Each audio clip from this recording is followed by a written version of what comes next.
right, hey guys, welcome back to Bookish Chaos. I am Shay, and today we are doing Iron Flame Part 1.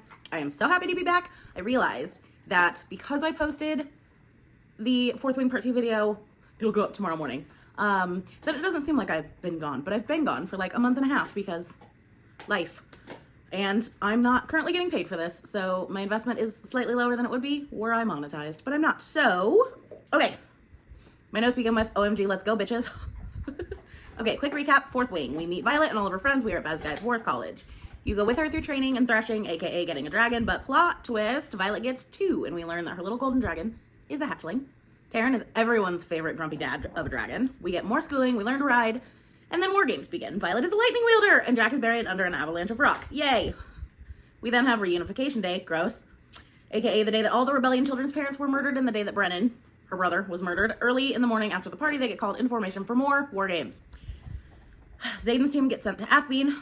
Violet, Liam, Soleil, Imogen, Xaden. Ooh, you better not turn my thing off, cat. Can you not? Redo. Xaden's team gets sent to Athbean. Violet, Liam, Soleil, Imogen, Xaden, Garrick, Bodhi, Kieran, Mason, Aya. And I put add more here, but then I didn't remember to go back and add if there was anybody else. Oops. Griffin Rider show up to be like, hey, Venom in the area, and bam, Venom and Wyvern attack. Everyone fights for their lives and to save the townspeople. Soleil and Fuel die in a death wave from a Venom suite. Sweet Liam dies because him and Day saved Taran from a Wyvern that eviscerated Day. We get my worst nightmare of the lines, thank you for being my shadow, thank you for being my friend. And his response to Violet, which was, it's been my honor. Xaden makes it in time for a goodbye to his foster brother, but we don't have time to mourn. We are still being attacked. Violet creates a spectacle. Venom lands on Taran and drives a sword into his back. Xaden blacks out his back while Violet kills her but gets stabbed by a poisonous blade. She takes out the second to last Venom with help from Andarna slowing time, and then she says, let's go, and slides from Taran's back. Andarna catches her and they slowly fall to the ground. They get her to Erasure. Brennan saves her. She wakes up, asks questions to Xaden, and the book ends with Brennan saying, welcome to the revolution, Violet. Alright, Chapter 1, Epigraph. In this, the 628th year of our unification, it is hereby recorded that Erasure has been burned by a dragon in accordance with the treaty ending the separatist movement. Those who fled survived, and those who did not remain entombed in their runes. Public Notice 628.85, transcribed by Sorelia Neilwart. When we open an Iron Flame, they are eating breakfast, and Violet's inner monologue is like, this biscuit is really good. Brennan's alive. Erasure being rebuilt. Brennan's alive. I wonder how my dragons are. Brennan is alive. This is also the part where Rebecca Yarros does the thing where the author will catch you up. So we are reminded that Venom, Dark Wielders, exist, even though we only thought that they existed in fables. Bodhi walks in and says, Lieutenant Colonel Aetherai, this just came from Basgaiath. The writer will be here until tonight if you want to reply. Bodhi smiles at her, and she thinks how she is reminded again how much he looks like Xaden, which this whole book will be filled with Bodhi looks like Xaden comments, which led me to believe that Bodhi was actually Xaden's brother. Turns out Xaden does have brothers, just not Bodhi. Also, this is very bad foreshadowing for the end of Onyx Storm. Brennan tells her that he had to change his name for obvious reasons. He's supposed to be dead. What? A llama? He's supposed to be dead! Yeah, weird. And she needs to finish eating, and he has a meeting to attend, and then he will take her to her dragons. She's like, I'm not going to sit here and wait on my brother again to return here ever again. So she walks down the hall to follow him. We get that there are guards everywhere, but she isn't being stopped, so she must not be a prisoner. She comes upon a room hearing raised voices, and Bodhi and Imogen are hiding outside the room eavesdropping, and she realizes this is an assembly meeting. Bodhi whispers, only a quorum of 5 is required to call a vote, since all 7 are almost never here at one time. 4 votes carries a motion. She files that information away, and she's like, are we allowed to listen? And they're like, yeah, meetings are open to everyone. And she's like, why are we in the hallway then? They listen to the meeting, and they're talking about the cadets, and that at least some of them should go back to Basgaiath, that they need a luminary, whatever that is, we don't know at this point. And that they're trying to get one from Viscount Karis, but Violet's like, where is he from? Because Navarre doesn't have Viscounts, so that's odd.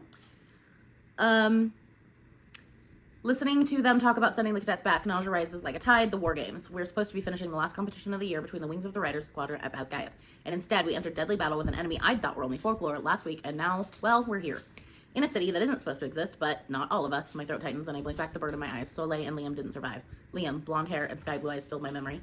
And pain erupts behind my ribs. His boisterous laugh, his quick smile, his loyalty and kindness is all gone. He's gone. They're arguing, and Zane's like, my life is equal to any of theirs. And he, like, gestures to them. Oh, before that, she was like, oh, they're talking about us. That's why we're not actually in the meeting. And Suri looks straight at her and says, not every life. And she's like, how could you allow her to overhear a meeting of the assembly? And Zane says, if you didn't want her to hear, oh, nope, just kidding. If you didn't want her here, you should have closed the door, Bodhi responds. She says, she can't be trusted. Anger might color her cheeks, but that's fear in Suri's eyes. Zayden has already taken responsibility for her. Imogen sidesteps, moving slightly closer to me, as brutal of a custom as it may be. And they all continue to talk, and she's like, what do you mean about that? But they all continue to talk about her like she isn't there, so she's like, what do you want from me? I ask them, striding into the room. Want me to walk the parapet and prove my bravery? Done. Want me to betray my kingdom by defending Paromish citizens? Done. Want me to keep his secrets? I gesture towards Aiden. Done. I've kept every secret, Suri says, except the one that mattered. We all know how you ended up in Athbean. Through no fault of her own, Felix, another member, stands up and says, no first year could withstand a memory reader, especially one considered a friend. He pivots to face me. But you have to know that you have enemies in Basgaev now. Should you return, you must know that Atos will not be among your friends. He will do everything he can to kill you for what you've seen. Zayden tells her to stay and talk to her brother after the meeting's over, and that the 8 of them will decide what they want to do, not the assembly. Chapter 2. Epigraph. It is in the valley above Ryerson House, heated by natural thermal energy that is its greatest asset, for there lie the original hatching grounds of the Dugmadine line, from which 2 of the greatest dragons of our time, Coda and Terran, descend. Colonel Kaori's field guide to dragonkind.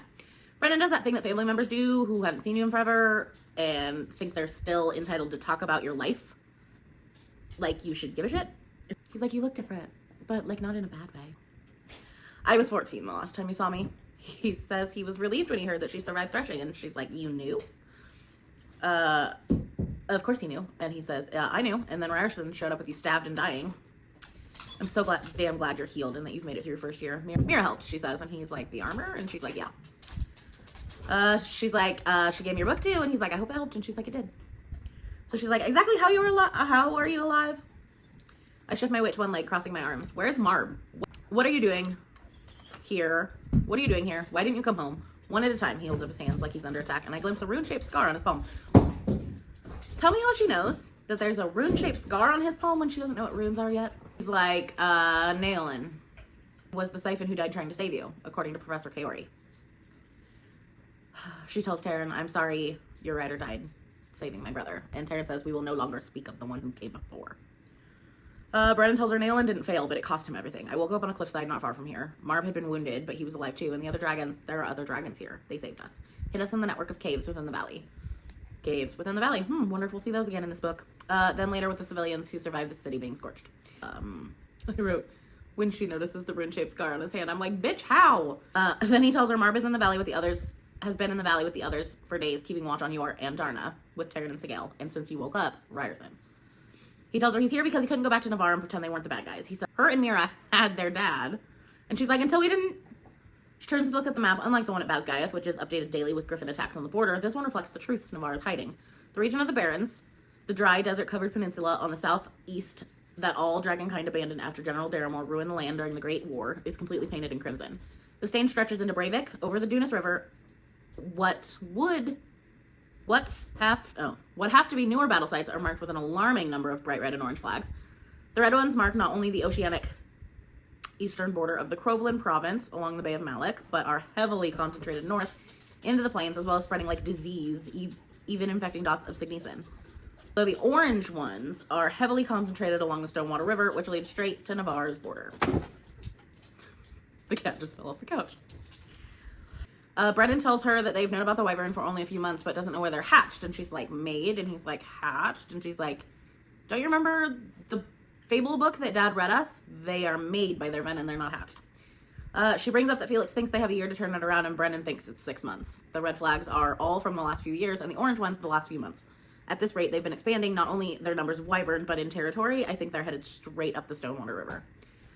He says, we think the iron box Garrett Tavis found at Resin is some kind of lure, but we had to destroy it before we could fully investigate it. A box like that was found in Jana, already smashed, but the craftsmanship is Navarre.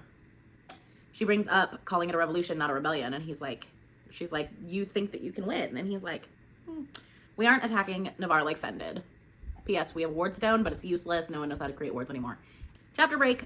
She's nervous by the time that her and Brennan reach Marb, his orange dagger tail, as well as Terran, and she reaches Sigale, who stands under the shade of several even taller trees, as though guarding something.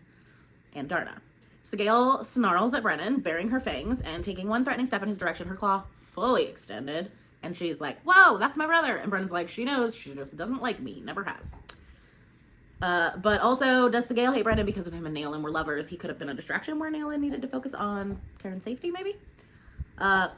Violet says she doesn't like anyone but Xaden, and she only tolerates me, though I'm growing on her. And Sigale says, like a tumor. She steps in front of Brennan to get in between him and Sigale. And from the book, we get, stay calm, she'll respond to your agitation and wake up in a temper, Taryn warns. I stare at the sleeping dragon, who's almost twice the size she had been a few days ago, and try to get my thoughts to line up with what I'm seeing. My heart already knows, thanks to the bond between us. Brennan says, I've never seen such accelerated growth in a dragon before. Sir, have you seen many hatchlings? My dog thought I was talking to him when I said sir. You haven't seen many hatchlings. You're not allowed around hatchlings. You've only been around adult dragons who obviously aren't going to have accelerated growth. Like, who are you and why are you talking right now? Her scales are black, Violet says, to which Taryn reminds her dragons are only gold-feathered as hatchlings. And she whispers, accelerated growth. From the energy usage, we forced her to grow in Resin, and she stopped time for too long. We forced her to grow. It would have happened eventually, Silver One, if at a slower pace. Is she full grown? I can't take my eyes off her. No, she's what you would call an adolescent. We need to get her back to the Vale so that she can enter the dreamless sleep and finish the growth process. I should warn you before she wakes up that this is a notoriously perilous age for everyone around her. They don't have the patience for humans, or elders, or logic. So, she's a teenager. She's like, how did I bond two black dragons? And he's like, technically she was golden when you bonded her. Not even she knew what color she would be. Only the eldest of our dens can sense a hatchling's pigment. In fact, 2 more black dragons have hatched in the last year, according to Coda. She tells the other cadets who show up that they have to go back. She tells Brennan, Mom won't kill me. And he's like, say that again. And she's like, did Mom kill you though, bro? She's like, Atos was in charge of war games. She didn't send me to my death. And Brennan brings up Dane putting his hands on her, finding out about the rebellion. And Xaden says he will teach her to shut him out. And until then, he can handle Dane. And Darna wakes up and tells her, I can no longer stop time. And she says, I know. I nod and study the coppery streaks in her eyes. You are not disappointed. You're alive. You kept us alive. How could I be disappointed? We always knew that gift would only last as long as you were little, and my dearest, you are no longer little. She growls, and she's like, are you okay? And Darna says, I'm fine. We will leave now. She snaps her wings out, but only fully extends one. Xaden catches her with his shadows and sets her upright. She's convinced she can fly, but Bodhi's like, we need to make some modifications on that harness. And Xaden says, get it done quickly. I have a plan, but we have to be back in 48 hours for that to work. She's like, what's in 48 hours? And he's like, graduation. Chapter 3, Epigraph. There is no moment as rewarding, as stirring, as anticlimactic as a Rider's Quadrant graduation. It is the only time I've ever envied the Infantry Quadrant. Now, those cadets know how to hold a ceremony. A Major Offender's Guide to the Rider's Quadrant, unauthorized edition. It's dark when they arrive at Basgaeth. She scurries down Taryn's legs so that they can leave. She asks why the Imperium would agree to bond to riders knowing that they have to protect hatchlings. And he's like, it's a delicate balance. We don't have thumbs, my guy. Can't weave words without thumbs. She jokes about doing rolling dismounts, and he says a rolling dismount would tear you limb from limb. And then Darna says, you don't know that, which is arguing, and that's her new default form of communication, telling Taryn that he's wrong. She says, maybe I'll take her if you won't. And he says, maybe you should work on your own landings before taking our bonded on a flight to meet Malik. Violet tells Taryn to tell Sigale to tell Xaden that she needs to talk to him. Ronald would like me to tell you that Seamus told him that Dean was told by Parvati that Hagrid's looking for you. He's like, you remember you can... And she's like, feels too intimate. I don't feel comfortable with that because we're not together anymore, my guy. They talk about Dane a bit, and he asks if she trusts him, and she says, with my life. And he's like, all right. He says, I'll make sure Atos keeps his hands to himself, but you might have to play along. They split off for missions, and her and Xaden go to Liam's room. She gets understandably upset looking around his room that he was literally in 5 days ago. Oh, my Liam. They locate what she is there for, which is letters. They run into Ree when they walk out, and she's like, I thought you were dead. Riddick says, we also heard you got lost, but you were with Ryerson, so I voted for dead. Glad you aren't dead. She tells Ree we will explain later, but she needs a favor. Hide these letters. Don't let them burn them. Her voice breaks. She glances down at the letters, and her eyes widen before she curves her shoulders inward, and her face crumples. Poor Ree. Riddick's like, what are you? And he looks over her shoulder, and he's like, no. Rhiannon. Ree whispers, not Liam. And Violet nods because that's all that they can do. And Xaden's like, we gotta go. She asks him how he lies to those he cares about. And he tells her, if you can't lie to them, keep your distance. But he's like, how dare you ask me that question? And she's like, you lied to me, my guy. She asks how long he's known about Brennan. And he answers, since his death. She's like, surprised she didn't dodge the question. He says, if I could do it all again, I'd do it differently. I promise, but I can't, so here we are. And I'm not even sure where here is. I shift my weight, but as long as you meant what you said about telling me everything. He flinches and she's like, what do you mean you're not going to tell me everything? And he's like, I can tell you things about me, but I can't. I'm the leader of a rebellion. I can't tell you everything about the rebellion. And she's like, that's not what you promised. And he's like, bro. He does keep his distance. He like acts like he wants to go for her, but he's like, look, I will answer any question you will ask about me. Gods know I want you to know, but I can't tell you everything. Because she's like, why not? And he's like, because you didn't fall for an ordinary writer. You fell for the leader of a rebellion.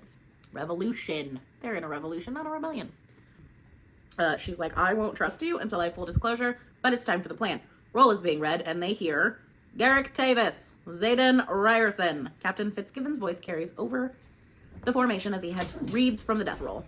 Well, this is awkward, Zayden calls out, and every head in the courtyard turns in their direction.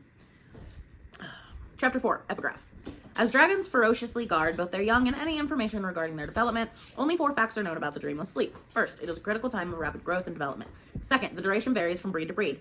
Third, as the name suggests, it is dreamless. And fourth, they wake up hungry. Colonel Kaori's Field Guide to Dragonkind. They walk to the front and Jacinia signs, I'm glad you're alive. And Violet's like, me too. And she worries that Jacinia might know what's going on because she's like Markham's new Violet. Colonel Atos's cheeks grow increasingly red with every step that they take, his gaze skimming their party of 8, no doubt taking note of who's there and who isn't. Her mom locks eyes with her, and she sees pride in her mom's eyes for half a second before she covers it up. There is no anger in her eyes.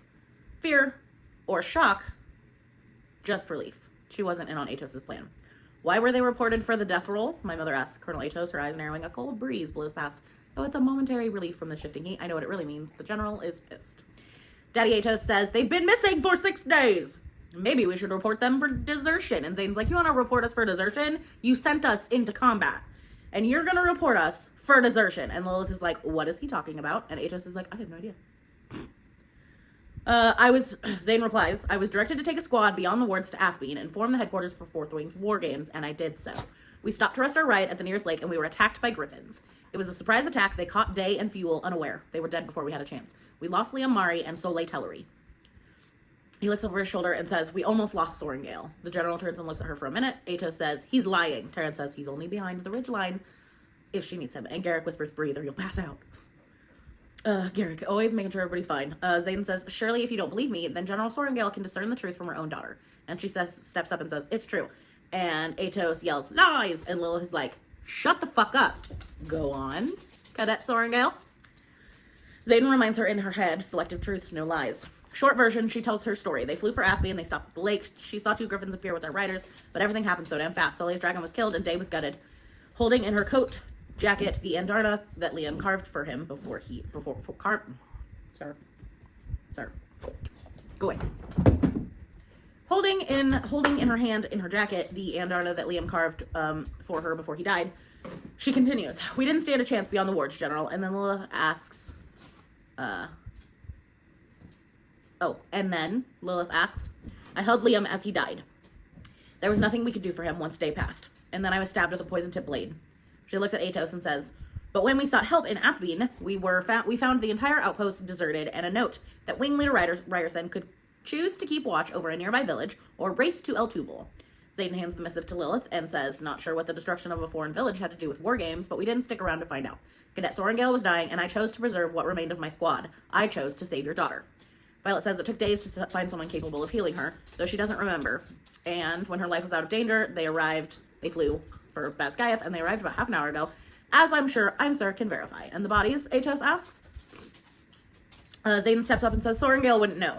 She was delirious from the poison. He says he sent half the right to burn the bodies of the riders and dragons, and the other half to help if you're looking for proof they can find it either 100 yards from the lake in the clearing to the east or in the fresh scars on our dragons.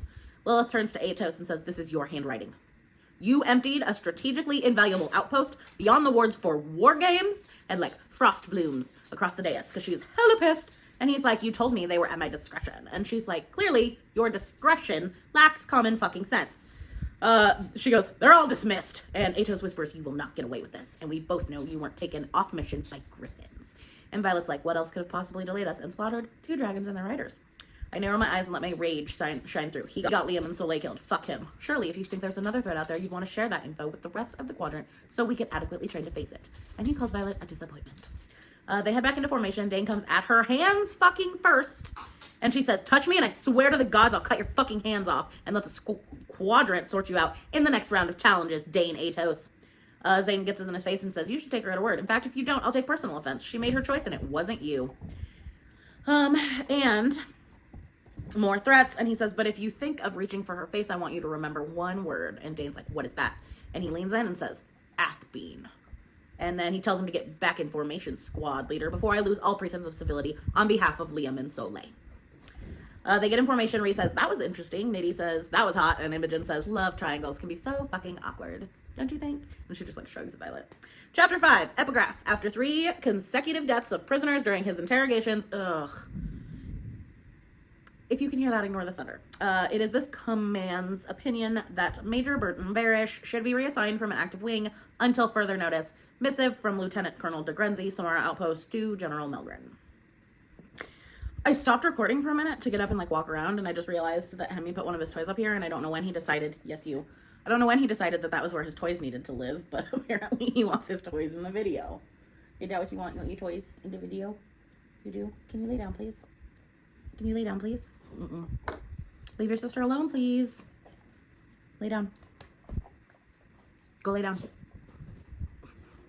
Epigraph was done, so they are partying because they have a minute to breathe before second year officially begins.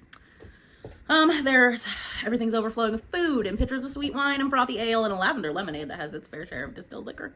Having fun, Riddick says he's excited about going to Shantara, a rumor that they will now be allowed back to Shantara, where they can mingle with healers, scribes, and infantry, and they're like, hell yeah, new people to bang. She's thinking about how they are this year's Iron Squad, having lost the fewest cadets between Parapet and Gauntlet. The crew asks what combat was like, and Imogen says it sucked, and Sorengale and Ryerson are the only reason we're alive. Taryn says in her head it's natural to wonder, because she's like, why do they have to ask? And Adarna says they should mind their own business. Imogen says to Liam, and they all say to Liam, even though they are not supposed to acknowledge the dead after they're gone and their shit has been burned. Quinn says don't get too close to the first years next year, at least until threshing. Zane shows up and she leaves her friends to go say goodbye to him. They talk about things, they make it look like they're having a heartfelt goodbye, which, I mean, they are just not admitting it to each other. He asks if she trusts him again, and again, she says, with my life. They're walking away and they run into Atos, words back and forth, he's being a douche, and he says, this is Major Barish, your new Vice Commandant. And here are your leave orders, and they find out they both only have leave every 7 days. They alternate. She can fly to him and he can fly to her. Opposite weeks. Taryn roars in her head because that means him and Sigale only get to see each other every 7 days. Atos says, I was worried about our earlier conversation, and then I remembered something. And Zane's like, what's that? And Atos says, secrets make for poor leverage. They die with the people who keep them. Ominous, but pretty obvious, my guy. Chapter 6, Epigraph. What no one openly says is that while all 4 quadrants obey the code of conduct, a rider's responsibility is to the codex, which often overrules the regulations other quadrants live by. By definition, the riders make their own rules.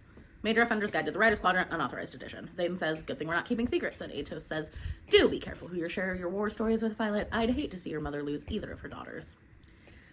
The douchebags walk away. Zayden's like, he threatened your life. And she's like, and Mira's. And they rush her outside because her power has been rising this entire time.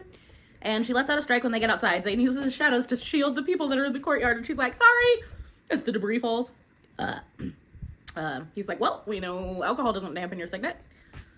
He's being sent to the Southern Wing, and she's like, I thought wing leaders got the pick of where they go. And he's like, not when you show up to graduation late. Him being sent to the Southern Wing means that Taryn and Sigale will only have a couple hours with each other before they have to fly back. She reaches out for Andarna, who says, you've lost all touch with reality if you think I'm getting close to him right now. He's in a mood. And Violet's like, you're supposed to be sleeping, because she's supposed to be in the dreamless sleep. She's like, I could walk into that gathering hall, you, dude, and choose anybody. To warm my bed. And he's like, you have absolutely every right, but you won't. And he gives her a slow smile. And she says, because you're impossible to replace. And he says, because you still love me. And he's like, she's like, fuck off and leave, Ryerson. And he says, I would, but you've got a death grip on me. And he glances down and she's got like a death grip on his body holding him. And he goes, ugh. I drop my hands from his waist and step back. Go. She walks inside and finds Rhee, who says, good news and bad news. Bad news, Dana's our wing leader, but good news, I'm a squad leader. And the squad is hugging her, group hug action, and Sawyer asks, what's your first order, squad leader? And Rhee says, live. Chapter 7. All tome requests at the archives of Basgaev must be recorded and filed. Any cadet who fails to do so will be reported for dereliction of duty, as well as punished for the loss of any text they failed to accurately track. Colonel Daxton's Guide to Excelling in the Scribe Quadrant. 5 days later, they're in a room, and Riddick says, I've never seen this room before. And someone says, we've never been second years before. And then Nadine shows up 2 seconds later and says, how have I never been in this room before? And Riddick's like, LOL, Riddick and Nadine are the same, just different sexes. And because someone else is like, we've never been second years before. And Nadine's like, oh, it makes sense. A tall writer walks in and says he is Professor Grady. He's going to be their writer survival course teacher, or RSC. Let's see how much of this I can get recorded before I need to stop because of the storm rolling in. Yay. So there will be a mid-video outfit change because I guarantee I'm not getting this entire thing recorded tonight. So they will learn what to do if they fall off their dragon behind enemy lines and how to withstand torture. Her and Taryn talk about the dragons not wanting to bond because the Empyrean knows about the venom, and it's divided on what they should do. Chapter break. She is headed to the archives. She thinks about how she used to think the scariest thing she would ever do is climb the tall ladders in the archives, and now she is existing with the ever-present danger of Varish, Daddy Atos' threat, a secret revolution that could get them all killed, and now imminent torture from RSC. She thinks, fuck Xaden and not getting involved. I'm sure as hell not going to sit around and do nothing while my brother and Xaden risk their lives. Not when I'm certain that the answer to protecting both Orisha and Paromish civilians is right here at Basgiath. The revolution might not have a scribe in its ranks, but it has me. And if there's even a shot that we could win this war without the weapons the revolution hasn't made or found, then I'm taking it, or at least investigating the possibility. Jacidia appears and confirms that they are alone, except for Nasia, the sleeping guard, who's always sleeping. She asks if they have any books older than the founding of Basgiath, like about the wards. She lies and says, I'm preparing a defense for a debate in history about why Basgiath is here instead of being built in Kaldir. She gives her a book, and she thinks the answer to protecting Orisha is in the archives. Chapter 8, Epigraph. It is one thing to cross the parapet your first year, but watching countless cadets lose their life to it feels a little like dying too. Don't watch if you can help it. Page 84, the Book of Brennan. Her, Ree, Nadine, and Dane are on top of the tower to record names of those before they cross the parapet. They have conversations. Dane is trying to talk to Violet, who snaps at him, and he's like, fine. Ree says, since it's just us, what do you know about Varish? And he's like, nothing besides the fact that he's a complete hard ass who thinks the quadrant has gone soft in the years since he graduated. He's friends with my dad. And Ree is like, yeah, it's a real daydream around here. Looking at the cadets, Violet tells Taryn they look so young, and he's like, so did you. Like she doesn't now. We go through them sending cadets across the parapet and them trying not to watch them fall. 2 hours in, she's trying not to remember any of their names, and a big bullish guy tries to just cross the parapet and tosses someone off, and Ree's like, looks down and goes, Jack Barlow Jr. Weird. Nape. I start, but the word dies on my tongue as I stare in shock at the candidate standing above me. He's taller than Dane, but shorter than Xaden with a muscular build and a strong chin. Though his sandy brown hair is shorter than the last time I saw him, I'd recognize those eyes anywhere. Cam? Recognition hits him, and he's like, Auric. Greycastle. His middle name I recognize, but the last... Did you just make that up? I whisper at him. Because it's awful. Auric Greycastle. He repeats, his jaw flexing. He lifts his chin with the same arrogance I've seen in every single one of his brothers, and especially his father. Even if I didn't recognize him from the dozens of times our parents' lives have tossed us into the same room, those startling green eyes mark him the same way my hair does me. He's not going to fool anyone who's ever met his father or any of his brothers. I glance over at Dane, who openly stares at Cam. Auric. You sure about this? Dane asks. The concern in his eyes gives me a glimpse of my Dane, but it's short-lived. That version of Dane, the one that I could always depend on, he died the day he stole my memories. You cross that parapet and there's no going back. He nods. Auric Greycastle, I repeat to Rhiannon, who writes it down but clearly knows something up. And Dane's like, does your father know? And Auric, who will no longer ever be referred to as Cam, he is Auric from now on, is like, it's none of his fucking business. And he's like, great, that's gonna make a difference when he realizes what you're doing. He'll kill us all. And he's like, are you gonna tell him? Dane shakes his head and looks at her, but she doesn't have an answer, and he's the fucking leader. Good, then do me a favor and ignore me, he says to Dane, but not me. She looks at him and says, where's second squad flame checking? Nope. Where's second squad flame section 4th wing, I tell Auric. Dane opens his mouth and she's like, not today. And Ree's like, who is that? And she's like, this I can tell her. And she's like, officially? Auric Greycastle. She lifts a brow and she's like, between us, King Tari's 3rd son. Next candidate walks up and she's watching him, and the person says, as she's watching Auric, and the person says, Sloane Mari, with an E. She looks at her, same blonde hair, same blue eyes, same rebellion relic. She jumps off the turret and hands her a leather to tie her hair back because her hair's like blowing all over her face. She says, arms out for balance, don't let the wind sway your steps. Keep your eyes on the stones ahead of you and don't look down. If the pack slips, ditch it. Better you lose it than you lose your life. Sloane looks at her and says, you're Violet Soaringale. She leans into her and says, I know what happened. You got my brother killed. He died for you. Go straight to hell. And I really mean that. I hope no one commends your soul to Malik. I hope he rejects it. Liam was worth a dozen of your kind, and I hope you spend eternity paying for what you cost me. What you cost all of us. She's like, you know what? Feel free to hate me. Just do me a favor and put your fucking arms out so you don't see Liam before I do. Do it for him, not for me. She makes everyone that's supposed to go wait until Sloane makes it safely to the other side. Next candidate. Chapter break. Their information and people are being assigned. Arik is assigned to their squad. Sloane gets put elsewhere, but Dane pulls a Zayden and has her moved to their squad. And she's like, I'm not going to be in a squad with her. And Imogen is like, stop disrespecting your squad leader and get in formation, Sloane. You're acting like a spoiled brat. And Sloane's like, Imogen? And Reed gets in her face and is like, knock your shit off. The wingmates happen and the dragons land, but there's an orange that looks really scary, like off to the side, who only has one eye. And she's like, hey, you know anything about Varish's orange? And he says, Solus is there. And she's like, is Solus a one-eyed orange daggertail? And he's like, yes. He doesn't sound happy about it. And he says, do not take your eyes off of him. Kath breathes steam at them. And she's like, Dane really needs to check Kath's teeth because his breath smells awful. And they have runners. Taryn shouts, eyes on Solus, as she's watching the kids run away, and she's glad she does because he lets the runners get further than the dragons have ever let them. Drops his head dangerously low. She screams, get down! Tackles Sloane as fire licks across her back. Solus took out the runners and at least half of third squad. Taryn shouts for her, and she's like, I'm alright! And the squad is like, your back is fucked. And she's like, what do you mean? And she like grabs her shirt, which just peels off of her because the back is entirely gone. Imogen staggers toward her and tells her that Kieran is dead. Taryn flies in and all the other dragons rear back as he shouts at Solus. And in her head, you do not have the right to burn what is mine. The wing leader's dragons take like a sidestep, so like all of the dragons are here. Taryn lands at Solus and all the other dragons are like, nope, and like sidestep away. They're like, I'm out. Thank you. Taryn snaps his teeth at Solus. He flies away, but he tells Violet, if Solus comes near you again, he knows I will devour his human whole and let him rot within me, while his heart still beats, and then I'll take the eye I so graciously left him. I love him so much. Chapter 9, Epigraph. And in the mountains of the Steel Ridge range the green dragons of the Unloidsik line. That is entirely wrong pronunciation. Sir, what are you chewing on? Known for their keen intellect and rational countenance, offered their ancestral hatching grounds for the good of all dragonkind, and the words of Navarre were woven by the first six at what is now Basgaia's War College, united Navarre study and survival by Grotto Burnell, curator of the Scribe Quadrant. Violet wakes up the next morning after a dream about Resin and fighting the adrenaline bile in her throat. She makes it downstairs and starts stretching. And she hears, hasn't anyone told you that the perks of being a second year is the extra hour of sleep you get without having chores? Imogen says as she approaches. Vi's like, I can't sleep. And Imogen's like, oh, okay, what are we doing? And she's like, I'm gonna go with you. But like, why in the hell are you running every morning? And Vi's like, how do you know that? And she's like, relax. Zayden doesn't know. My room is above yours. And let's just say I'm not sleeping very well either. They see Dane, Sawyer, Rhea, and Bodhi walking towards them, aka Fourth Wing Leadership.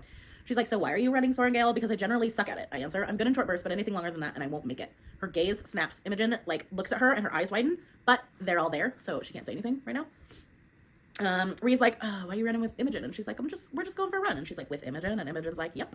Apparently we're runners now. And Bodhi's like, what? Bodhi tells Rhea to let them go. And when they get to the door, Imogen catches the door and stops her from going through it and says, what do you mean you won't make it? And she's like, what? They're paused. And she says, you said you won't make it. When I asked why you're running, what did you mean? Soleil didn't make it.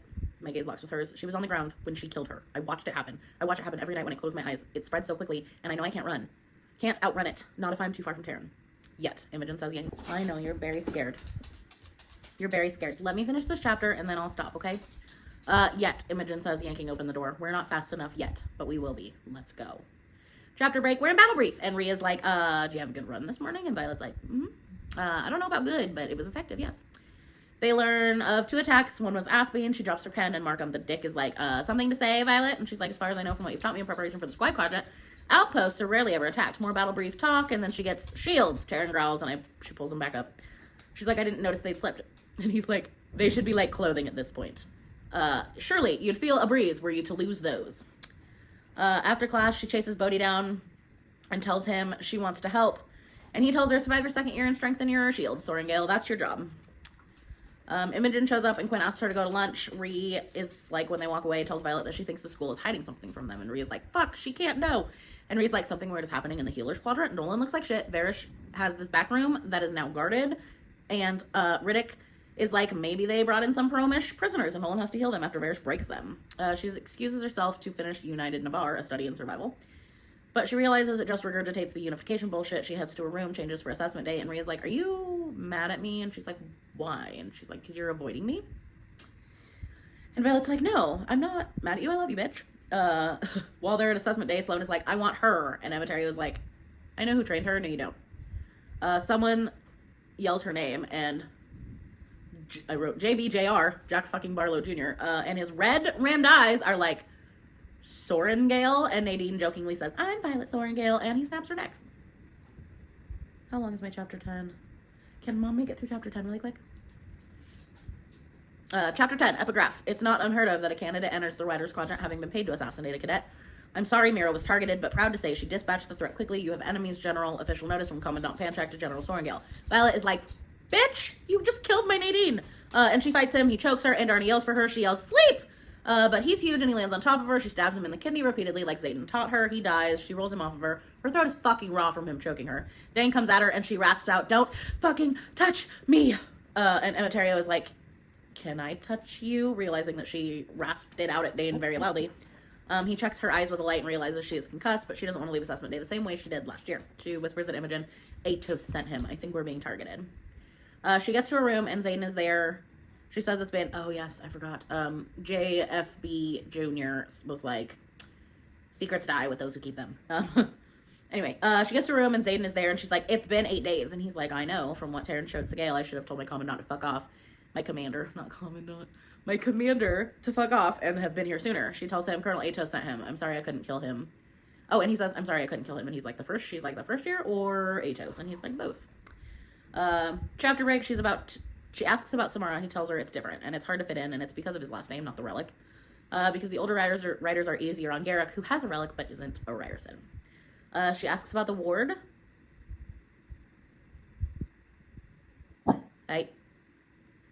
She asks about the wards on her room. And she's like, can't bring someone else in? And he's like, you can. And she's like, Ree ended up on the other side of the hallway. And he has a slight smile on his face. He says, tell her to hold your hand next time. They have to be touching you. And she's like, you mean you didn't just ward it for me and you? And he's like, I would never do that. It's your room. You are allowed to bring in whoever you want. They talk about conscription day and how to deal with the first years dying. And there's a knock at the door, and it's Bodhi, and Zayden has to go. She wants to go, but he's like, no. He gives her some paper. And he tells her, every time we're together, we're training or fighting. There's not a lot of time for long walks by the river or whatever passes for romance around here. But I told you I'd find a way to let you in, and this is all I have right now. And she asks how to find him in 6 days when she gets to Samara, and he gives her directions. She teases him about the wards on his room, and she goes, let me guess. Warded for sound and to let you in and anyone you let in, you, me, and anyone you tug through. And he tells her, no, Violet, just you and me. He leaves, and as he leaves, she unfolds the paper and smiles because Zayden motherfucking Ryerson wrote her a letter. Chapter 11, epigraph. Garrick has always... my Microsoft Word auto-corrected it to garlic. Garrick has always been my best friend. His father was my father's aide, which is, in a way, makes him my Dane, except for trustworthy. After Liam, Bodhi was and still is the closest thing I have to a brother, perpetually tagging along a step behind. Recovered correspondence from Lieutenant Recovered correspondence of Lieutenant Zane Ryerson to Cadet Violet Sorengale. Okay, hi guys, we're back. You get me, no makeup. My hair has not been done in days, and I'm wearing my Who's Your Daddy t-shirt with Ghostface on it. And we're in a new spot because I need to change the lights in my living room, apparently. Will you stop that, please? So, here we go, where we left off. And my computer has decided it doesn't want to work without being plugged in, so it's dead. So, tablet it is. All right, but here we go. Imogen and Violet are on another morning run, and Imogen is like, why are you smiling constantly for 3 days? Like, my guy, how is anyone this happy at sunrise? She's like, no nightmares the last few days, and no one's up at this hour trying to kill me. And Imogen's like, sure, maybe you should just forgive him and get over it. This is probably shining really brightly on my face. Then is like, no, just kidding. I'm not talking about your love life with you. You have your friends for that. When Violet tries to continue, Justini appears, and Vi's like, hey, what's up? And she's like, one, I have the earliest book I can find in the archives for your debate, because Violet sucks at lying. Also, I need your help with some translations. So they're doing that, and they hear a scream, and they look up to see Markham and 2 writers dragging a cadet, like a writer cadet. And Justinia's like, I think I did that. He requested a book, and I recorded it, which she is supposed to do. And Justinia's like, I gotta get out of here, my guy, before I get caught. Chapter break, Ree is jogging to catch up with them as they head for the steps to the flight field. The squad is talking about classes, and Riddick says, why don't you just accept that I am a land navigation god and ask for help like everyone else? And then as Ree reaches them, he says, finally, you'd think leadership would be on time. And she said, leadership was in a meeting, and leadership was given the mail. She gives it out. Vi is sad hers is from Mira and not Zayden, but he isn't going to send things through the mail, you dumb bitch. Bree's like, what happened? Why aren't you together? And Vi says he lied. To which Rhea is like, another woman? Because I will absolutely help you annihilate that shadow-wielding asshole. If you guys were exclusive, and he and Violet's like, no. And then Violet changes the subject and is able to distract her because her letter from Mira has been redacted. And they're like, what the fuck, who would do that? And Violet's like, pretty sure I know who. So they get to the dragons. Riddick asks if there's another black dragon in the Vale. And she's like, no, you must just be seeing Taryn. And Taryn says, on your left. And Varys is walking up because he's a dick. And he tells her, quite the necklace you have there. Talking about her bruised neck. Oh. Did I skip that? Okay, Varys is talking about her bruised neck, to which she replies, thank you, it was expensive, cost someone their life. I thought we were at a different place. Varys is still being a dick, and we get reminded, oh, my notes are bananas. We get Taryn reminding her that he will digest him alive, and Violet's like, I don't think that would go too well for me. And Andarna pipes up, it would be fun to watch him eat the pompous one. Her voice is groggy, and she's like, go back to sleep. She is not due to wake up for another month, according to Taryn, and Varys is like, where's your little one? She should be here for maneuvers. But she's like, she's too small to bear a rider, so she isn't here. Varys says, make sure she is next time. Consider that an order. Taryn growls. Violet responds, dragons don't take orders from humans. Varys, of course not, but you do, don't you? It's ironic, don't you think, from what Colonel Atos told me. Your father is writing a book on Feathertail dragons, which hasn't been seen in hundreds of years, and you ended up bonded to one of them. Violet says, coincidental. The word you meant to say is coincidental. Is it? He seems to ponder, backing away. Violet asks Taryn, is it? And he says, I know nothing of your father's research. And Andarna remains silent, but hey, they are practicing running landings. But obviously not Violet. Chapter break, Bodhi is walking her to Taryn so that she can go to Samara. Bodhi says, tell him that we're still working on the next shipment. And Violet says, shipment of what? And he's like, he'll know what I'm talking about. Tell him it's raw. And then we see a bruise on his cheek. And Violet's mad that she is a messenger pigeon, but my girl, they can't exactly send the shit in letters. He's like, you know, that he isn't only concerned about you because you're tied to him. He says, I've never seen him. And she said, let's not do this. And he said, care like this. And she says, no, really, stop. And then Bodhi says, and that includes Catriona. And she stops and she's like, who the hell is Catriona? And he's like, what are the chances that you'll forget about that between here and Samara? And she's like, 0. Subject change. He says, not even the tiniest bit of a chance, because the thing about the deal you two have with your dragons is that he'll be back here next week, and I'm not remotely in the mood to have my ass kicked after fending off another assassination attempt. She grabs his arm and stops walking, and she's like, what do you mean another attempt? And he's like, yeah, someone tried to jump me while I was in the bathing chamber. And she's like, are you okay? And he grins, and he's like, yeah, I completely eviscerated some asshole from Second Wing while naked and only got a bruise. Over this conversation, they get to Taryn, and Varys and his henchmen are there, and they check her bags. Bodhi then walks away. And Taryn says, it's a good thing they didn't check me because he's the one carrying contraband. Chapter 12, Epigraph. Sigale watched me kill another cadet for bullying Garrick during threshing. She says she chose me for my ruthlessness, but I think I remind her of my grandfather. Recover correspondence of Lieutenant Zayden Ryderson to Cadet Violet Sorrengail. They get to Samara, and her and T are talking about wards and things, and she's like, you don't have to watch my back. And he's like, there is a drift on the other side of the mountains. Sigale just told me you are not safe until you are behind the walls with the wing leader. She learns no one is acting weird about it because this is normal out here. We get descriptions of the outpost as she goes to Zayden's room, the descriptions of his room, but he isn't there.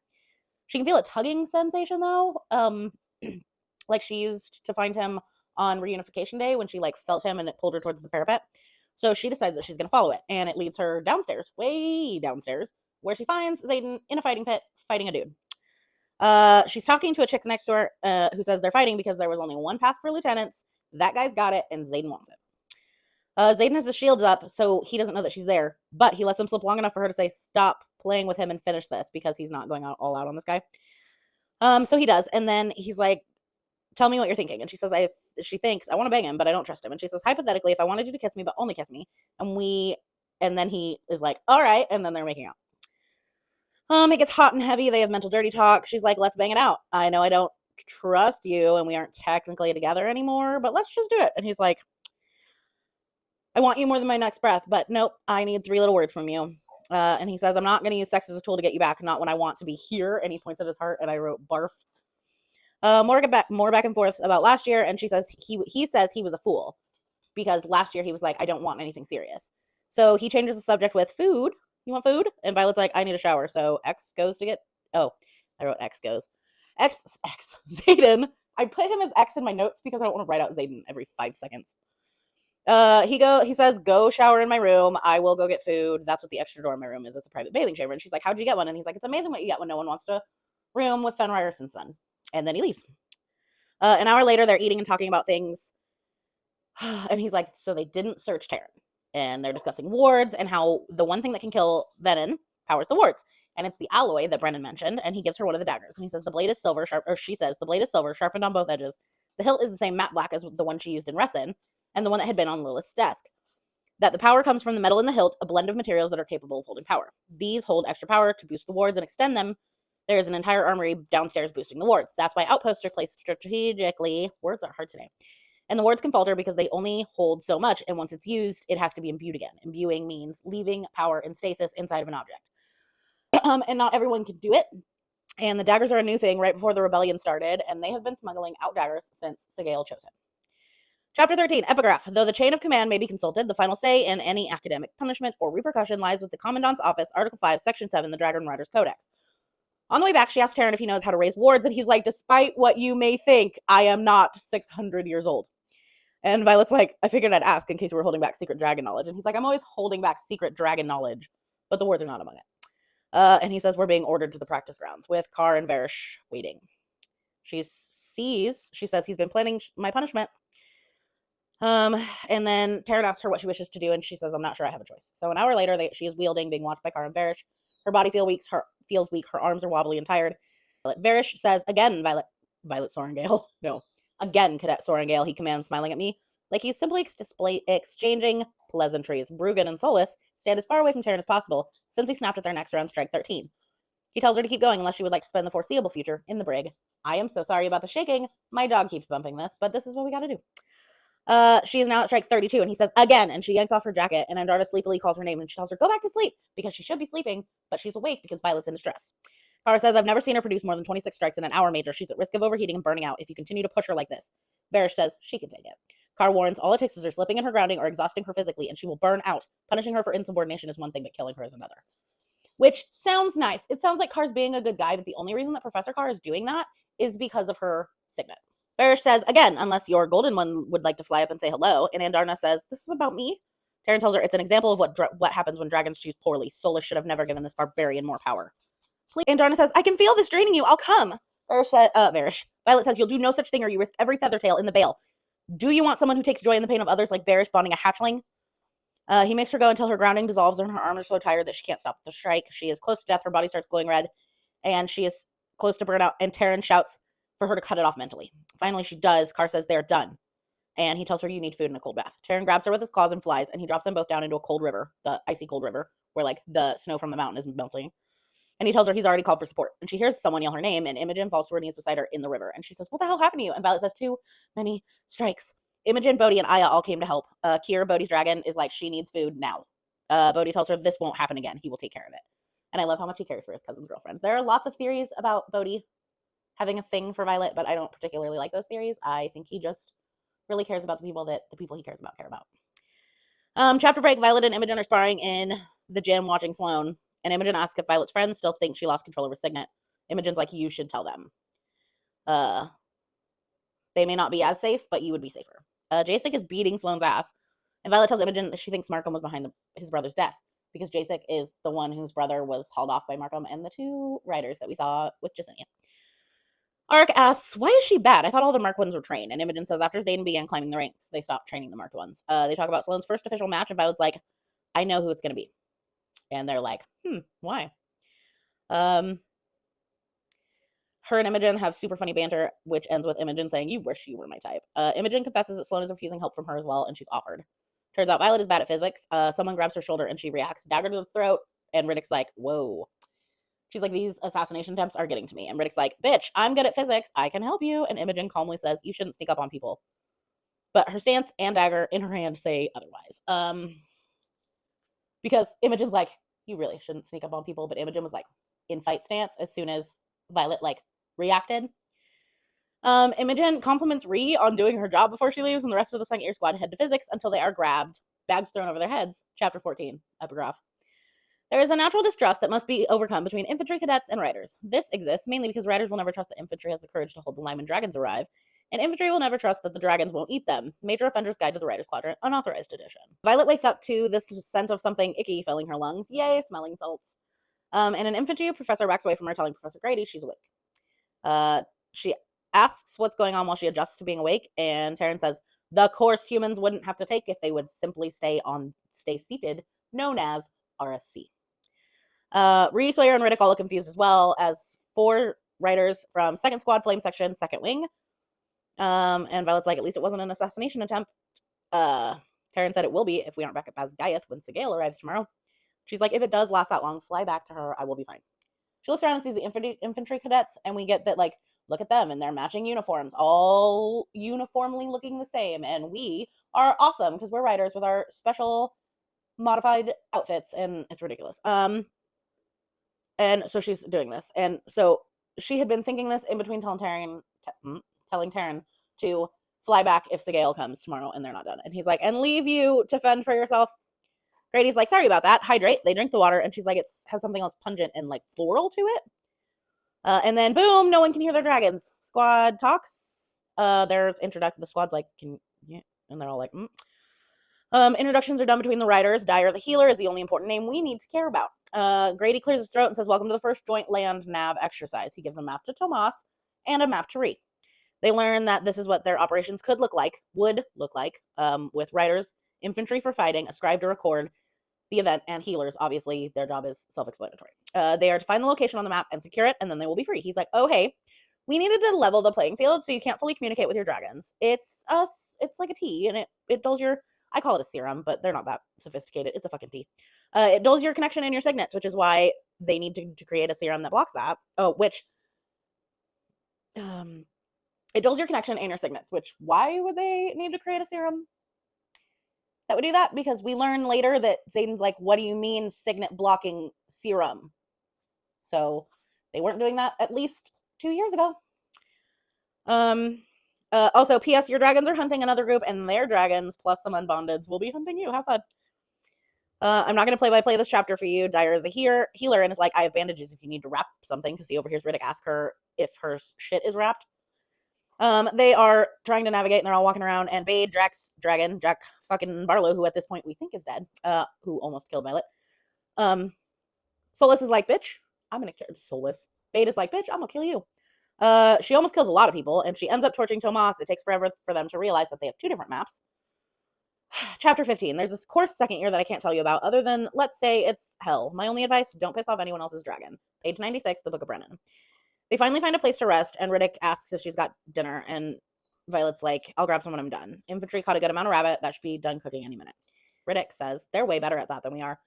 You don't think they'll let us meander out here forever, do you? And Violet says, I think whatever they've given us has to wear off eventually. Ree walks over mid-convo and says, it's not like other dragons are waiting beyond enemy lines to kill us. And Violet's like, you'd be surprised. And then she realizes what she did when Ree says, what do you mean? And she says, I mean, we really don't know what's out there. And Ree's like, right. Dyer brings Violet dinner because while this was happening, she grabbed Dyer and like threw him on the ground when Bade was like torching people. Riddick says, I'm going to take life debt back to camp because Dyer's like, here's some food. I owe you my life. Once they're gone, Ree goes, you know what's out there. And Violet's like, what? Rhiannon, you've been attacked by griffins, so you actually do know what's out there, right? Violet says, right, too fast, and yawns. And Ree says, I've got watch. Your body needs the extra sleep. Violet protests, and she's like, I can do my job. And Ree's like, but it's my job to manage the needs of the squad, and you need sleep. Consider it an order. So she's like, I'm fucking pissed at you. Go to bed. She said, bye. Something is wrong with you. But there's no mistaking the steel in her tone. She says, I haven't so much as seen Andarna since you returned. You're running with Imogen, of all people. You won't open up about whatever it is up with you and Xaden. You won't talk about war games. You might think that I don't notice that you're pulling away from everyone, but I do. You barely eat with us, and every chance we get to sneak into Shantara, you're holed up in your room reading. If you're not ready to talk, to tell me what's going on with you, I want you to know that's all right. And then her stomach twists as she tries to deny it. Ree says, don't. And then she says, I'll be here when you're ready because your friendship is precious to me. But please, for the sake of that friendship, don't insult it by lying. She looks away and the conversation is over. The next morning, horses and wagons arrive, and the riders get a water skin that counteracts their effects so they can communicate with their dragons. Their dragons appear, and as the squad is walking over to their dragon, Sawyer asks, does it bother anybody else that they just took away our bonds and our signets? And then handed them back like it wasn't. He shakes his head and he's like, violating, she suggests. Taryn interjects that this is a new development this year. She tells that to the squad from the book. See, Rhiannon says, I know you don't believe me, but I'm telling you that things are weird this year. Guarded infirmary doors, developing elixirs to muffle our bonds. They're elixirs. Sorry, back to the quote. You were nearly assassinated at assessment. Panchak thinks that someone was looking for revenge on my mother, and I didn't say I don't believe you. She counters with selective truths. Rhys says, you don't say much, period. And Taryn tells her he spent a little time with Sigale after Bate left, and she feels upset that they're already gone. Taryn tells her we will see them next week. Chapter ends with, so why does every instinct I have scream that we won't? Chapter 16. Epigraph. My dad hoped I'd go into the infantry like he did. He thought riders were pompous pricks, and in his defense, we really are. Recovered correspondence of Lieutenant Zayden Ryerson to Cadet Violet Sortingale. When they make it back, she visits the archives, and she and Justinia visit, ending her comment with stories can change depending on who tells them. Violet thinks if she only knew. She asks what book Jasek requested that called him hold off and killed. And Justinia says he was killed. I nod. A few days after we saw Markham take him. Her face turns the same color as her robes, which is like a cream color. So, skin color. Her face is supposed to turn white. Her robes are not white, they're cream colored. Anyway. She says he was looking for an account of a border attack that doesn't exist. I told him there's no such record, but he came back 3 times, certain that there was because he had family killed in the event. Side note, in case I haven't said this, now that we're into Iron Flame, Justinia is deaf, so she does not speak. Is that how that works? Yes. Justinia signs, so she's signing all this. Is that how that works? She said, I recorded the request and sent it up my chain of command thinking it would help him, but she shakes her head and drops her hands, blinking back tears. Violet tells her it's not her fault and then says, you didn't record when I asked for a book that doesn't exist in your records, did you? When she says no, her response to Violet's why is, at first because I didn't want to be embarrassed that I couldn't find it, then because I couldn't find it. We should have a copy of almost every tome in Navarre here, and yet you told me you'd read one that we don't have. She tells Justinia the title wasn't wrong. I found my copy. Justinia says, which means our archives are incomplete. There are books in existence we have no record of. Violet, yes. Violet thinks, and now we're talking treason. Justinia, I sent requests to other libraries looking for a wider collection of folklore, but the responses made it clear we have the most comprehensive selection. Violet says, yes. Does anyone know what you're doing? Justinia says, I implied that it was a personal passion to collect forgotten folklore from the border regions. She winces. And then I implied that I was considering compiling a new tome as my 3rd-year endeavor to graduate. I lied. Violet, I'm doing a lot of that lately. Have you recorded any I've asked for this year? Justinia says, no. Justinia says, you're looking for something. I knew it the second you lied about preparing for a debate. You're a horrible liar, Violet. Can you tell me what you're looking for? I won't record your requests, not if you're thinking the same thing I am. And Violet says, which is, and Justinia says that our archives are incomplete, whether by ignorance, she takes a deep breath, and then signs, or intention. Violet says, helping me could hurt you, get you killed. It's not fair to bring you into something this dangerous. And Justinia says, I can handle myself. And then she, lifts her chins, and her next gestures are, really short and, sharp. She says, tell me what you need. So Violet tells her she needs info on wards. The older the better, and Justinia says, come only Saturdays because I'm alone then. Justinia says, there is something I want in return. Violet says, name it. We don't know what that is at this point.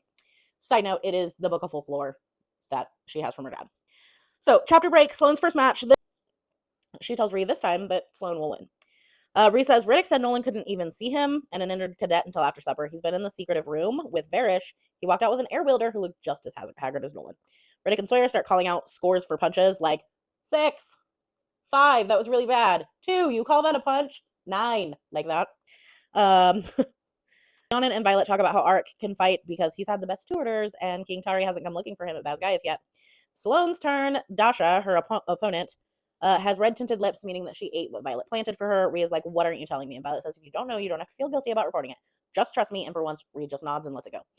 The fight starts. Sloane is losing. Violet tells Imogen to crouch with her, and she drops without question and yells, come on, Mari. Sloane and Dasha are on the ground, and when Dasha exhales, Violet opens her palm and coughs because she has a palm full of dust. And so she's like, into it to blow it at her.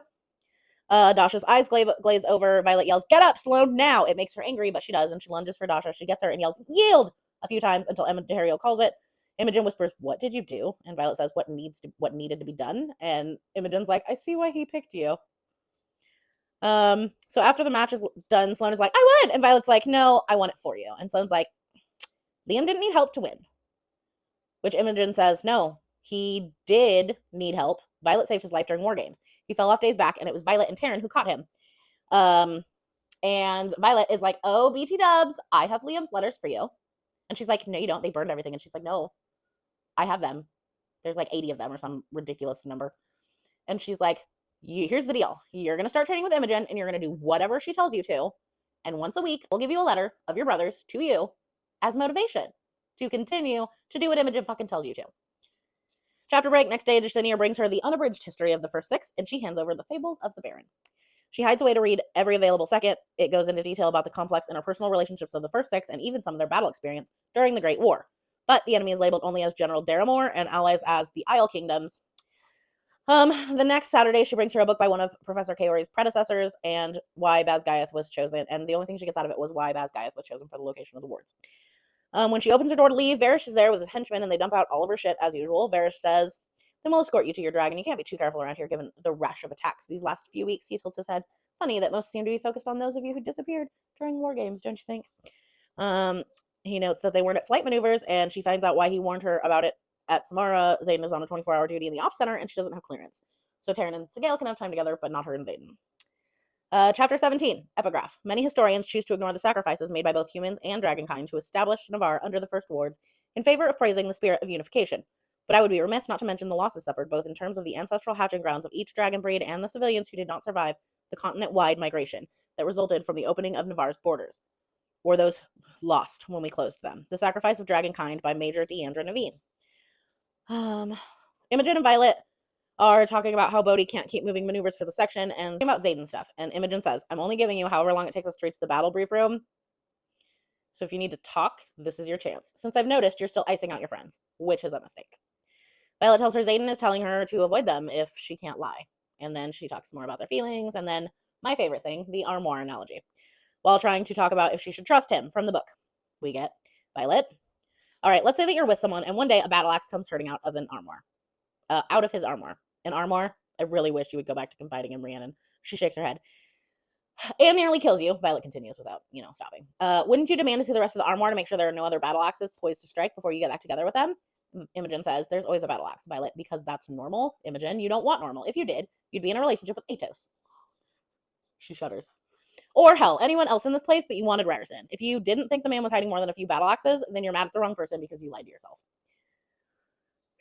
You want actual meaningful advice? She takes my elbow and tucks me to the side of the staircase where the third years stand. Fine.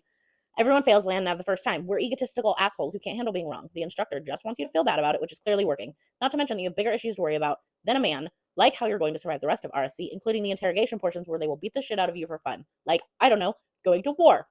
And you asked if I wanted to talk about your relationship, which implies that you damn well know you're still in one. Violet's like, that's not, I'm still speaking, she says. A third year from First Wing gets too close and she shoves her shoulder. You don't have to freeze out everyone you can't be completely honest with just because Ryerson thinks that works for him. It doesn't, hence all of your issues. And it damn well looks like your friends need you, so go. She motions to the staircase behind her and she turns around catching sight of Rhee leaning against the wall. She finds Rhee and Tara and Rhee looks scared and she sees that she's holding a public announcement. But there's no official announcement number on the top of it, and it reads, beware of strangers seeking shelter. In this time of unprecedented violations of our sovereign borders, we count on you, our border villages, to be our eyes and ears. Our safety depends on your vigilance. Do not take in strangers. Your kindness could kill. Your kindness could kill, I repeat quietly, as cadets shuffle past. And what border violations? What? And Markham walks up and says, what do we have here? Snatching the paper from her hands. And Rhee says, it came from my village. And he says, so it is. And then he looks at Rhee and says, thank you for bringing this to class. And he says, today we're going to talk about battles that aren't quite so obvious. One of your classmates received this notice. He reads it aloud. His intonation changing to what's obviously a warning. And Professor Devera stands with her arms crossed, her eyes downcast as he finishes reading. He says, this is a regional notice, which is why it does not carry a public announcement number. We've seen an alarming number of attempted border crossings in our mountain villages near our most strategic outposts. Why is this dangerous? Someone says, because we can't trust their intentions, a first year answers. That's why we keep our borders closed. Markham nods. She's listening to Markham talk more shit about their borders needing to be closed. Her fingertips buzz and heat. And Taryn says, Silver one? And she says, I know. She's trying to breathe deeply. This is a new tactic, a third year calls out from behind us, infiltrating our outposts under false pretenses. Exactly, Markham nods. And Devera shifts her weight, lifts her chin, looking at them. Does she know? Gods, I want her to know. I want her to be as good of a person as I think she is. But about Kaori, Emeterio, Grady, are any of my professors actually trustworthy? What's more disturbing is the propaganda What's more disturbing is the propaganda these Peromish people bring with them. Falsified announcements from their own leadership of cities destroyed and what they claim to be violent attacks. Attacks they claim come from dragons. And she's like, fucking liar. And her cheeks heat. And he looks her way, but she stops. And the hairs on her arm start to rise. As if dragons would ruin cities, Rhiannon mutters. They wouldn't, but Wyvern would, and do. Her pen starts to, like, sizzle because she's starting to channel and, like, holding it back. Bree's like, are you all right? And she's like, I'm fine. She's like, you sure about that? As, like, smoke is rising from the pen. She drops it. He says, lies are powerful tools. And she's like, he wouldn't know. She somehow makes it through the rest of Battle Brief without setting the map on fire, packs her things, runs out of the building. She bursts outside and immediately releases a lightning strike. Rhiannon asks if she's okay, and she's like, yeah, I'll be on RSC, I just need a minute. And reluctantly, Rhiannon leaves, and Violet goes to the archives needing to calm herself. Justinia's like, bitch, what the fuck, it's not Saturday. And Violet's like, I need to read faster. Justinia says, I asked what you were looking for, but I should have asked what will happen if you don't find it. And Violet says, people will die. Justinia's like, tell your squad mates, and only come on Saturdays, or we will get caught. Chapter 18, Epigraph. It was only when we pushed the wards to their true limits, extending them far past what we first thought possible, and to what I now question as sustainable, that we defined the borders of Navarre, regretfully knowing not every citizen would benefit from their protection. The Journey of the First Six, a secondhand account by Sagar Olsen, first curator of the Scribe Quadrant, Basgiath War College. Translated into the common language by Captain Madeline Cloros, 12th curator of the Scribe Quadrant, Basgiath War College. Translated and redacted for academic consumption by Colonel Phineas Cartland, 27th curator of the Scribe Quadrant, Basgiath War College. That sounds like an awful lot of translating. Zane arrives early on this Saturday, and she's sitting on the floor of a room with every history text she has, and the two Justinia loaned her, and she's like, you look exhausted. And he's like, that's what every man wants to hear. And Violet's like, I didn't say you weren't beautiful. I implied you needed a nap. And he smiles. And he says, you think I'm beautiful? They have more combos like that. She's like, let's bone. And she's like, I need you. And he's like, those are not the 3 words that I need, bitch. He goes to shower and is back quickly, and he picks up the Journey of the First Six book. And he goes, a class assignment. And then his eyes narrow because she doesn't answer him. He's like, Violet, why are you researching the First Six? And she says, for Horatia. And his response is, Brennan told you we have a ward stone. And he's like, this is going to get you killed. And she's like, civilians are fleeing for our borders. No one in Navarre knows the truth. And Horatia needs to defend itself to protect the people I'm guessing you're prepared to take in when the Venom inevitably reach Tyrrendor. He's like, no one knows how it's done. And she's like, it's lost magic, but someone did, and I'm going to fucking find it, bro. There's a knock on the door, and all of the squad is out there, and Violet and Xaden fight in their heads, and Sawyer's like, what the hell is going on? And Riddick's like, I think they're fighting. They want her to go to Shantara with them, but Xaden says, next week, she will be in Shantara. And the week after that, he will be here, so bye. Xaden is pissed that she's putting her life at risk for him. She needs to get over the fact that he's a lying liar who lies, and he needs to get over the fact that she's a self-sacrificer, and just, they would have no more problems. I was like, which he needs to get over, because he would for her. Xaden's like, okay, let's go see your scribe. And he's like, I want to meet her. And Violet's like, so you can see if she's trustworthy by looking at her. Even you aren't that powerful. And I was like, seriously, this is the woman who is supposed to be a brilliant fucking woman with like a bajillion exclamation points after it. On the way down, they have more in their head arguing, and he has a good point. He's like, I want you to be honest with me. Varys pushed you to near fucking burnout, and you didn't tell me.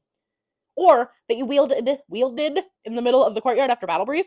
He's like, you didn't think Bodhi would tell me? They run into Nolan, and he's like, shields up. And Zane's like, what are you doing in the hallway? Being all suspicious of Nolan. And he says, he's waiting for Caroline Ashton. And she appears, and they go together. And then I was like, wonder why. The fact that no one thought to ask why he was waiting for her when she is perfectly fine is alarming. Alarming. They make it to the archives. Justinia looks scared, and Zane's like, I'm just standing here. And Violet's like, that's enough to strike fear into her heart. And he signs to Justinia, because he also, like my sweet, sweet, now gone and left from this world, Liam, knows how to sign. And him and Justinia talk, and him and Violet mind argue. And Justinia is like, finally fine talking in front of him, and he's like, all right, she's trustworthy, I suppose.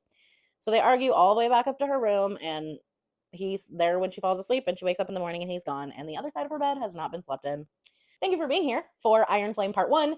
Iron Flame is getting split into 4 parts. So there will be Part 1 and Part 2 are Part 1 of the book, and then Part 2 and Part 3 and Part 4 is Part 2 of the book, because so much happens in each part that it just had to be split up into extra videos. And Onyx Storm, I might split up into even more parts, because there's so much.